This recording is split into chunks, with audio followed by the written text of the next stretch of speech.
অনুষ্ঠান বাড়ির মাছের ঝোল কী করে রান্না করতে হয় দেখুন বন্ধুরা। প্রথমেই বাজার থেকে একদম টাটকা টাটকা রুই মাছ কিনে নেওয়া হলো।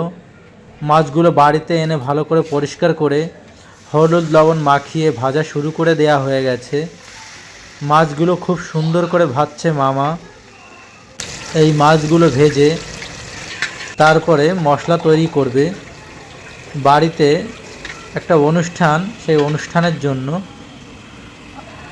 এই রান্না হচ্ছে। আরও অনেক আইটেম হয়েছে, তার ভিতর বিশেষ ছিল এই মাছের ঝোল।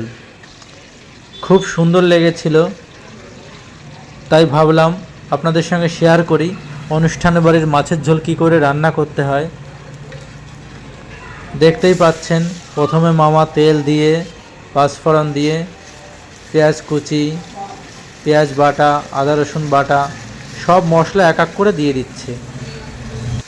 মামা বলল, মশলা যত ভালো কষানো হবে রান্না তত সুস্বাদু হয়। কথাটা সত্য হয়তো।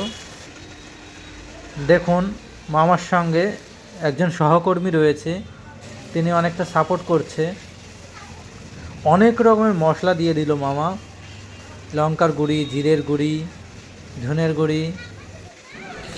একদিক দিয়ে মামা মশলা দিচ্ছে আর এই মামি মশলাগুলো ভালো করে কষাচ্ছে।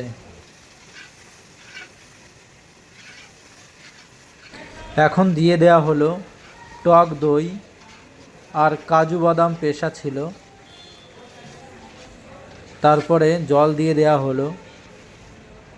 বন্ধুরা, অনুষ্ঠান বাড়ির মাছের ঝোল খুব সুস্বাদু এই জন্যই লাগে, বিভিন্ন প্রকার মশলা একসঙ্গে দেয়া হয়। আর দেখুন রান্না করতে কতটা খাটনি হচ্ছে, বুঝতেই পারছেন। একসঙ্গে অনেক রান্না করতে বন্ধুরা খুব কষ্ট হয়। এখন বেটে রাখা মশলা দিয়ে দেয়া হলো। জল ফুটে গেছে, এখন মাছগুলো দিয়ে কিছুক্ষণ হলেই হয়ে যাবে সম্ভবত। বন্ধুরা, মাছের ঝোল তো অনেক খেয়েছেন, এইভাবে কি কখনো দেখেছেন?